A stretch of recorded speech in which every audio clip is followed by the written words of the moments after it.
All right, the newest member of the Dallas Mavericks, Cooper Flagg, with his new threads wearing the number 32. What a roller coaster of emotion it has been for the Dallas Mavericks and their fan base over the past season. But they're going to be excited for this coming season as we see Cooper Flagg as a member of the Dallas Mavericks. He was the first overall pick. And let's get to your first round standouts. And we got to start with Cooper Flagg.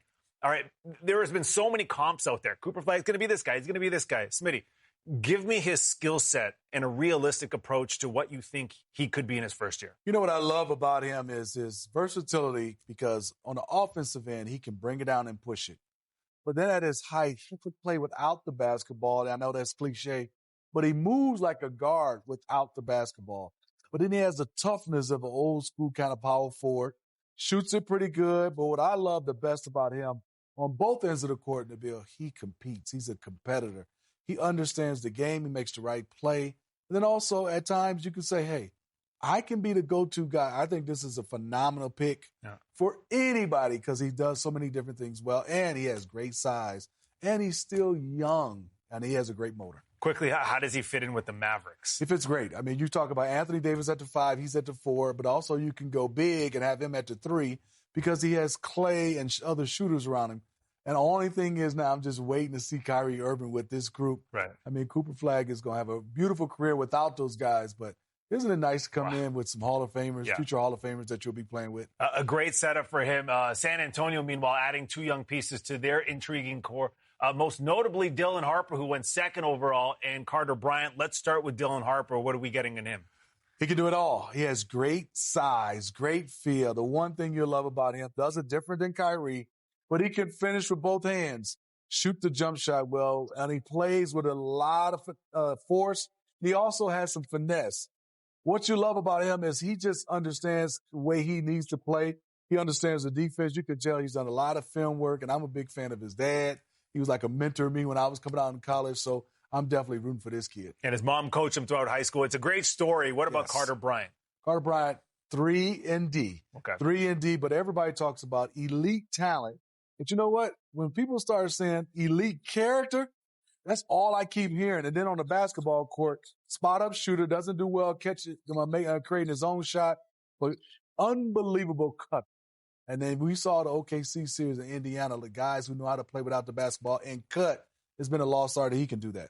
Trey Johnson went 6th overall to Washington. Here's a closer look at his big night. Here at the NBA draft, just got selected by the Washington Wizards, and it should be a fun night tonight. I appreciate y'all for tuning in. Looks a lot different than what you see on TV. Might get some reactions. Yeah. Only good things. But eventually, only good things. Feeling great. Getting to know where I'm about to live for a good part of my life, for sure. That's just a great feeling. Hearing my name called, a dream come true. With the 6th pick in the 2025 NBA Draft, the Washington Wizards select Trey Johnson from the University of Texas.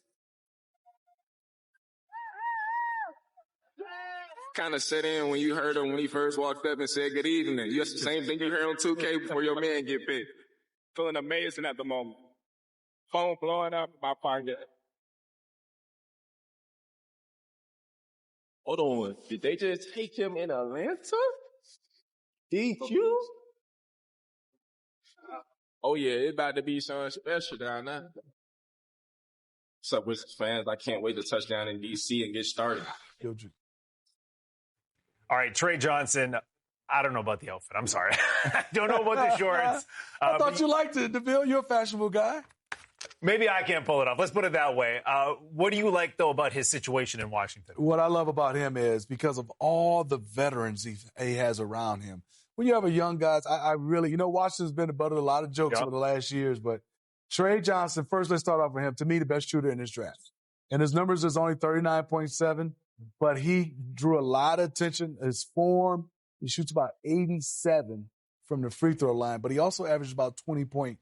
When you shoot it like that with all the attention, your numbers are going to go up when you're playing with other better players. Right. And with the veterans with CJ, Marcus Smart, Chris Middleton, Kelly Olynyk, I mean, the list goes on, Malcolm Brogdon, he's going to learn from so many guys that have done it in so many different ways. I think this is an excellent selection. I love what the Wizards are doing with young guys and vets. Yeah, it feels like a different situation in Washington right now, the direction that they're going into.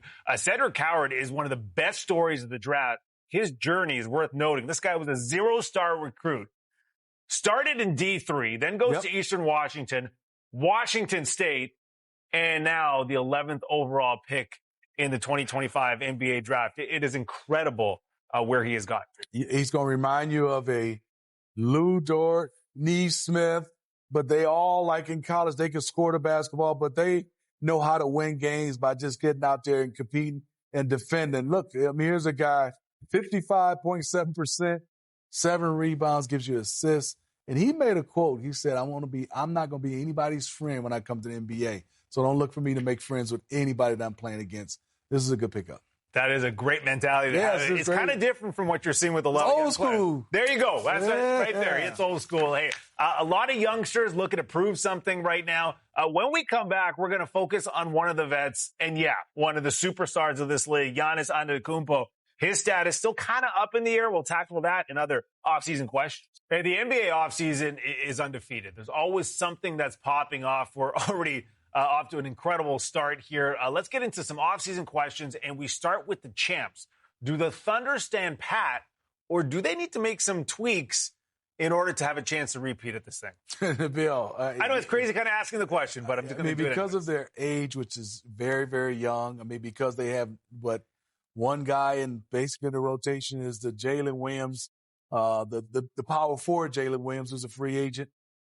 Everybody's under contract. Everybody's happy. They have a great culture. Everybody got experience. Oh, yeah, by the way, the experience is they won an NBA championship. They don't need to do anything but stay healthy, work on their game, to stay as a good group. They can repeat, in my opinion. I know everybody's out there saying they don't think so. I think they can repeat. Man, they got a great group there, like you said, and they're only going to get better. It could be good for a really long time. And they got this one guy named Topic. Yeah, he hasn't even played yet. He's not bad. Right. So you got an addition right there. Yes. What do the Pacers do? Tyrese Halliburton likely out for the whole year with that Achilles injury. If you're Indiana, you go out and get another guard? I don't think they have to, because I think the guys Nembhard and those guys, they have T.J. McCollum. I mean, they have T.J., they have also Nembhard. Neesmith, I mean, she can go pick up somebody, but I don't think they're going to make a splash. They play well. Will they win a championship without Halliburton? No. Will they be a second seed? I don't think so. But this is a team that can get in the playoffs, play extremely hard, and I think if you can do that and keep that camaraderie, I think that Indiana, make a tweak, maybe bringing in somebody, but not no overall. Yeah, Ben Mathurin can pick up some of maybe that scoring re-sign too. Turner. I know they have some guys that are free agent. That's the one thing I would do. What is happening with Giannis? We know winning championships is a priority. He hasn't come out and flat out said, hey, I'm staying in Milwaukee. Stop talking about it. What do you think's going on in that situation? When I look at Giannis' situation, we're from afar, but I haven't really heard that Giannis wants to go. And even if he did, Milwaukee's probably like, I don't want you to go. I mean, just because the player wants to go, and Giannis hasn't said that. He also hasn't said, I want to stay. But if I'm the Milwaukee Bucks, I'm just not trading this type of talent if I can't get what I want back. So you run it back, and obviously Giannis can make the move and say, I want out of there. How ugly can it be? But until then, if I don't get what I want, I think Giannis is staying put. So why is Giannis not saying anything to either kill the rumors either way? Is that to create some leverage? Is that to put a little pressure on ownership to bring in more people? Yeah, I think it's the pressure just to see what you guys are doing, where the future is, and how you're approaching things. I think he's looking at this draft. But more importantly, I think he's looking at free agency. And obviously then, at some point, they're going to have a sit down and see where his head is. He has to go ask them where they are. And hopefully those two can come to terms. But I don't see him going anywhere right now. Yeah, especially with Dame Lillard out of the picture right now, too. Boston already traded away Drew Holiday, Kristaps Porzingis. Are they done, or is there another big move coming here? Jaylen Brown, Derek White, their names are out there? The one thing is I look at the Boston Celtics, they got to get younger up front. And Porzingis is gone. And I think, love Al Horford. But how long can they rely on Al Horford playing 35 to 40 minutes? He's 50 years old. He's still trying to play hard. But that's a testament to Al. But if they do trade a Jaylen Brown, that means they tell you they're trying to get all the way up under their cap, and they're going in a different directions. But I can't see them. It's 1 year. Right. They're still young. They still have a chance to get back to win another championship. Kevin Durant, now a Houston Rocket. That was a huge trade right there. Does that make Houston a legit contender? Yeah, it makes them a contender. But does that get them over the hump in the Western Conference, be the guys that's going to the finals? I'm not sure yet. I still think they have to find some size in the backcourt. I love Fred VanVleet, but another guy in the backcourt. But I think also they got to find somebody else in the front court to take some pressure off Şengün as far as the physicality. How do you see KD's fit there in Houston? He fits everywhere. I mean, he doesn't need dribbles. Right. I mean, I think the one thing I'm going to like about this, if they can start Jabari Smith, I think they should, or anybody else as a power forward. I like KD at the 3 versus the 4 because I think it's too much wear and tear and bumping at the small forward position. He can stay in front of his man, contest, but then also on the other end, I think it gives him more of an advantage of his height and being able to play against guys with lesser size. How important do you think that relationship with him and Ime Udoka was? I think it's great. I mean, I think people are not talking about him and Royal Ivey, who's assistant coach in Houston, are very close from their Texas days. So I think he's found a home, and I think he should be happy. And I'm looking forward to seeing the Rockets because I think this is a team that's going to make some noise next year. Man, the West is just getting tougher and tougher. And better. And then you add the Dallas Mavericks. We talked about Cooper Flag off the top of the show. Is Dallas a favorite in the West, considering that, listen, let's just say they're healthy. Kyrie Irving comes back. Are they a favorite? You know what? If Kyrie's healthy and Anthony Davis is healthy. Yes. And obviously you need everybody else, but Anthony Davis just has some history. I want to say 1A, Thunder, 1B, Dallas Mavericks. That's how high I feel about not just their star players, this entire group they have. Caleb Martin, Max Christie. They have so many guys that do some dirty work and do some things without the stars. If healthy, I got them 1B behind OKC. So while you wait for Kyrie Irving, do you go out and get another ball handler in the meantime? You know, there's some guys out there. There's Dennis Schroeder. Is out there. He's fit nicely there. Chris Paul. You might go. But I think also Dante Exum is still there. But they might have to go out there and get somebody. But then, Kyrie will be back. Hopefully he's back healthy. But this is going to be good for a lot of other guys to be able to take on some of these ball handling, I would say situations to be able to see how it is. It was only going to help them in the long run. I just look at that size that they have. Unbelievable. Front, right? Unbelievable. Like that is going to be a problem for any team in the West. And you talk about it. Defensively, right. They're going to be so good because of the size, because of Klay Thompson still can guard a little bit, Max Christie, Dante Exum. They can really defend with that size behind them.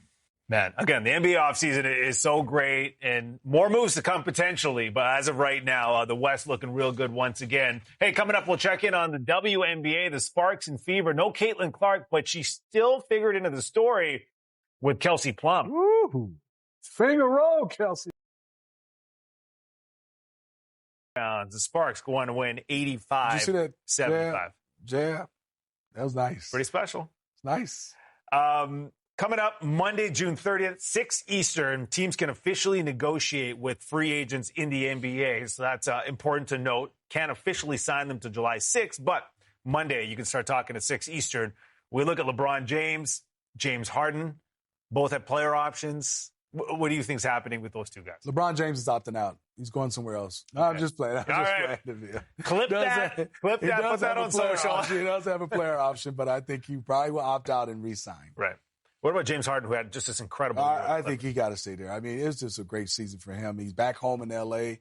Him and T. Lue and that whole team, they just fit. And Kawhi is back. Well, I can't wait to see Kawhi for a full season next year. Right. Those ones seem like they're obvious they're going to stay. Naz Reid's a really interesting one. Also got a player option. Then you got Julius Randle with a player option. What do you think right there? I think Naz Reid likes it there, but I think also he will go out on that market and can demand a lot of money. I think they gave him a good deal last year, but I think now he's probably looking for a little bit of a bump up in his pay. There are a lot of teams that would look at Naz Reid. And I'm interested to see where Chris Paul goes, see where he chooses this time. Because you were saying he could be a nice fit. Maybe nice in Dallas. Right? Maybe in L.A. Right. So it'd be good. Julius Randle, another guy to keep an eye on, player option there. You think he'd probably want to take that? Miles Turner. Big decision for Indiana, too, right? Especially with what's happening with them, with Tyrese Halliburton. So much more to come. Again, that's June 30th. We will have you covered here on NBA.